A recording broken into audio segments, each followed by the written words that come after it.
Salut tout le monde, c'est Mika FPV, j'espère que vous allez bien.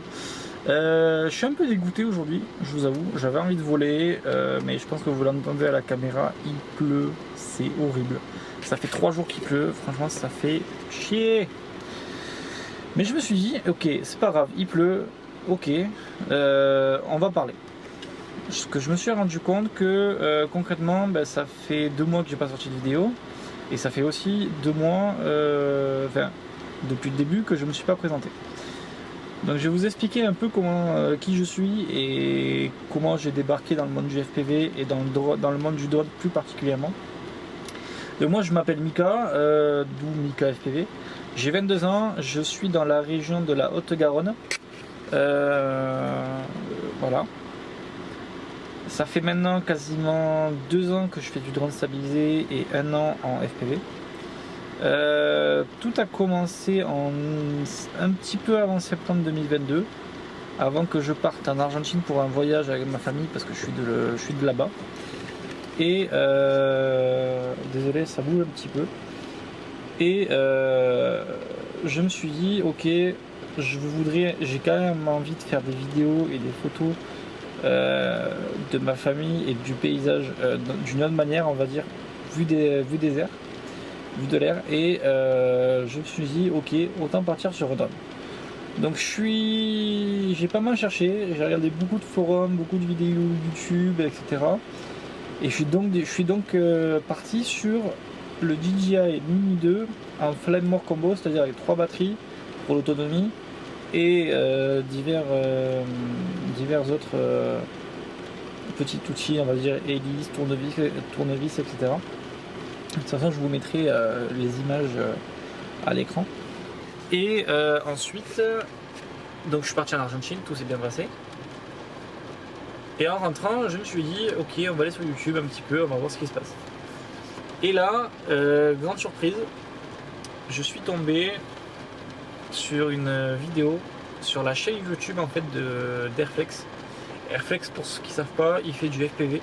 Le FPV c'est pour First Person View, c'est-à-dire qu'en fait on a une caméra autre que celle du drone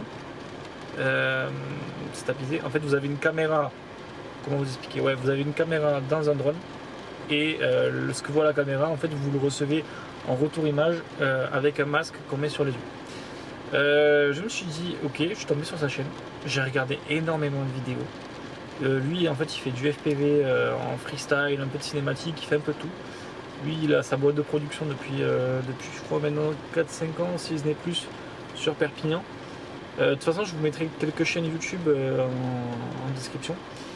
Donc j'ai regardé ses vidéos, après je suis tombé sur la vidéo de Ketmo. Ketmo c'est un youtubeur aussi FPV.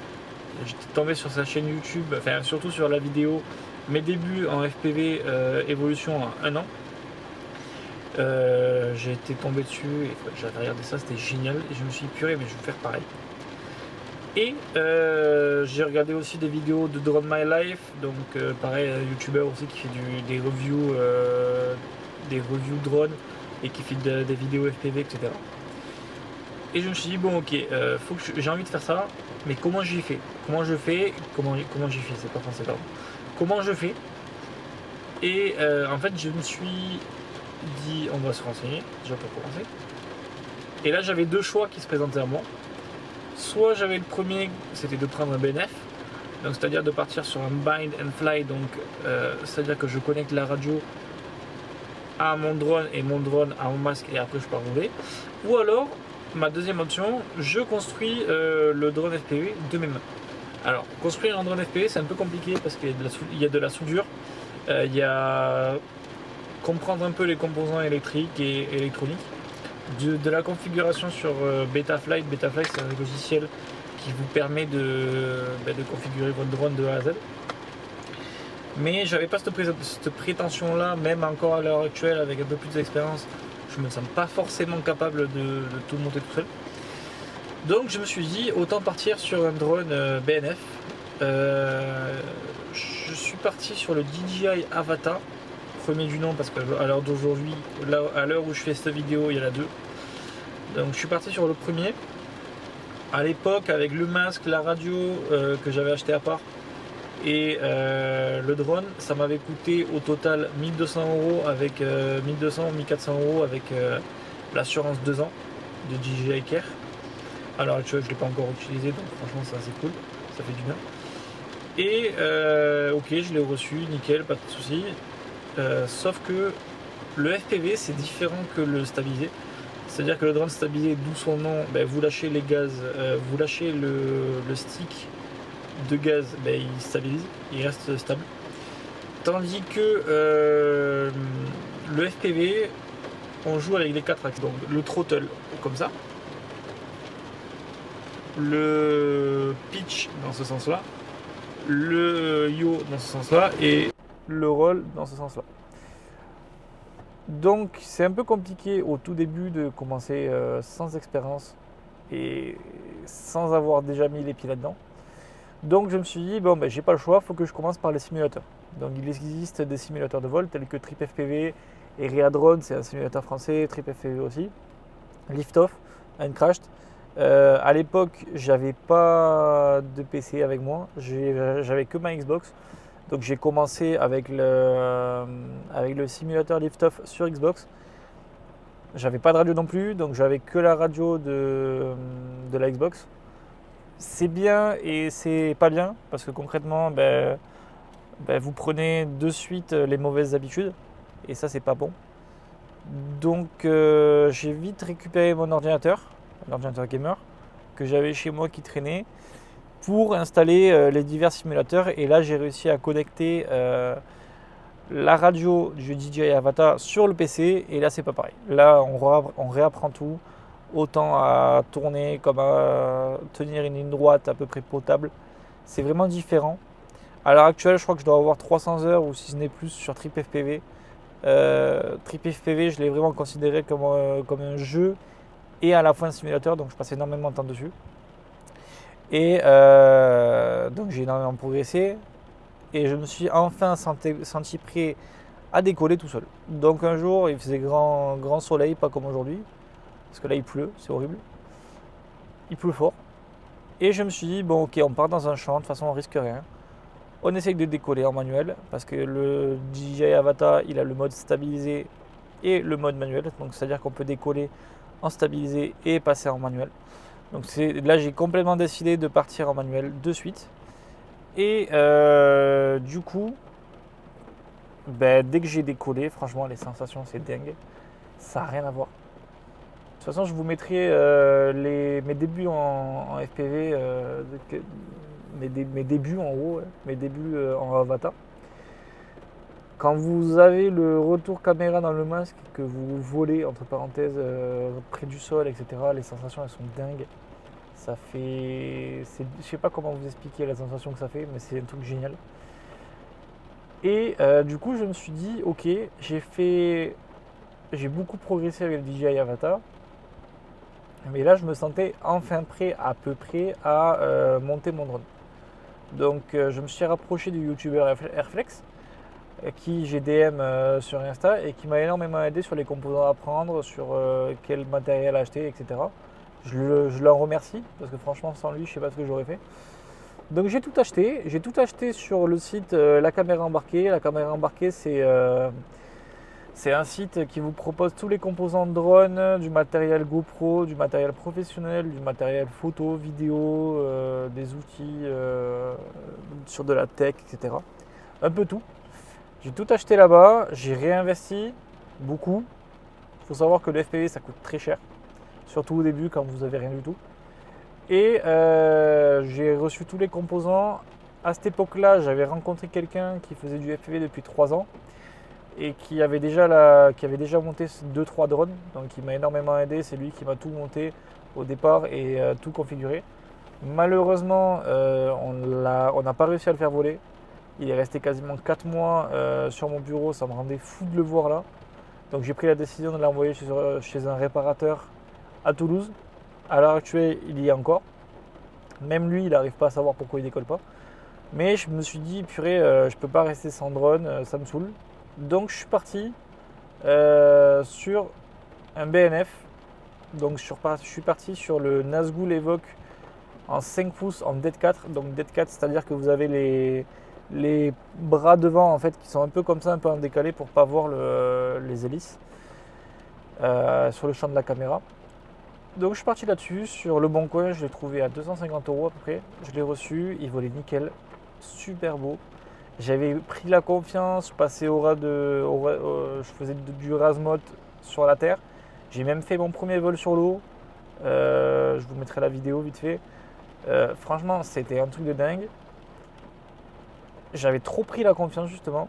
J'avais pas mis le GPS, j'avais pas mis de buzzer. Je me suis dit c'est bon, tranquille, il n'y a pas de souci. Et au bout d'un mois et demi, je l'ai payé. Parce que concrètement, je suis parti, il faisait un grand soleil, vraiment magnifique, il faisait chaud ce jour-là. J'étais avec une collègue de boulot. Je vais près de chez elle, là où il y a des éoliennes concrètement. Elles étaient à l'arrêt, il n'y avait pas de vent. Et je me suis dit, on va monter près de l'éolienne, descendre, reprendre et pour faire une belle vue. Sauf que le problème, c'est que c'est ce que j'ai fait. Le problème, c'est qu'en redescendant, j'ai eu une coupure de caméra. J'ai perdu mon signal radio, j'ai perdu mon signal vidéo. Il est tombé, je sais pas où. Alors je vais pas vous mentir, on a passé quasiment 5-6 heures le jour même et au moins facile 2-3 heures le lendemain. Le lendemain pour le trouver. Le problème c'est que là où il est tombé dans le colza, je pense qu'il est tombé dans le colza. Moi je fais 1m90, le colza il devait arriver à 1m80. Donc pour trouver un drone de 5 pouces dans du colza c'est un peu compliqué. J'ai Paul justement qui m'avait prêté, qui est allé voir avec son drone stabilisé pour voir s'il ne trouvait pas le drone vu du haut. Il n'a rien trouvé malheureusement. Donc finalement les gars, morale de l'histoire, le FPV c'est génial, franchement c'est un truc de dingue. Le fait de passer proche des éléments, de passer proche des montagnes ou même suivre des voitures en drift ou peu importe, ça c'est génial. Les sensations que ça procure, c'est un truc de dingue. Mais il faut savoir que ça coûte cher, comme je vous le dis. Et il faut aussi être prêt, un peu comme la moto, un peu, à vrai dire. Il faut être prêt quand on décolle faut savoir qu'on peut perdre notre drone en fait, à tout moment. Genre une rafale de vent trop importante ou un oiseau qui s'attaque ou peu importe. C'est le jeu, voilà, j'ai joué, j'ai perdu. J'avais pas mis le GPS et j'avais pas mis le buzzer. Parce que le buzzer autonome en fait il est indépendant du drone. Et il a une batterie de 30 heures, donc pendant 30 heures il bip très fort à 110 décibels. Malheureusement je l'avais pas mis. Je le regrette. Donc concrètement à l'heure actuelle, à l'heure d'aujourd'hui, j'ai plus de drone. Donc j'ai tout perdu concrètement. J'ai encore le Avata, donc heureusement. Mais bon voilà, ça coûte cher. Mais les sensations sont dingues. Si ça vous intéresse, foncez, commencez par petit. Si vous avez les moyens directs, prenez le kit Beta FPV, soit le Aquila. Ça vient avec la radio plus le masque, soit le Cetus X ou le Cetus Pro, ou peu importe. Si vous avez le budget, partez là-dessus. Et sinon, si vous n'avez pas le budget, genre une centaine d'euros à peu près à dépenser, achetez une radio, achetez un simulateur et pratiquez. Dès que vous vous sentez prêt à passer sur du vrai, soit vous construisez si vous en sentez capable, soit à l'heure actuelle, franchement pour le construire, vous avez énormément de vidéos YouTube.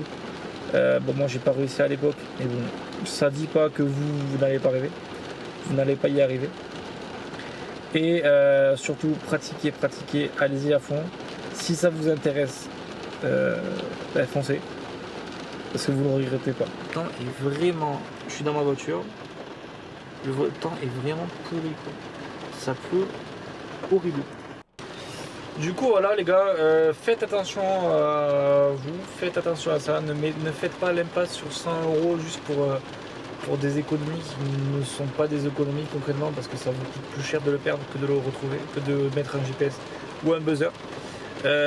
Donc voilà, c'était Mika FPV, j'espère que cette petite vidéo vous aura plu, j'espère qu'elle vous aura donné envie de pratiquer, de voler ou juste de découvrir la discipline. N'hésitez pas à aller faire un tour sur toutes les chaînes YouTube que je vous mettrai en description. Moi je vais essayer de reprendre un peu plus la caméra. Maintenant là les beaux jours ils arrivent.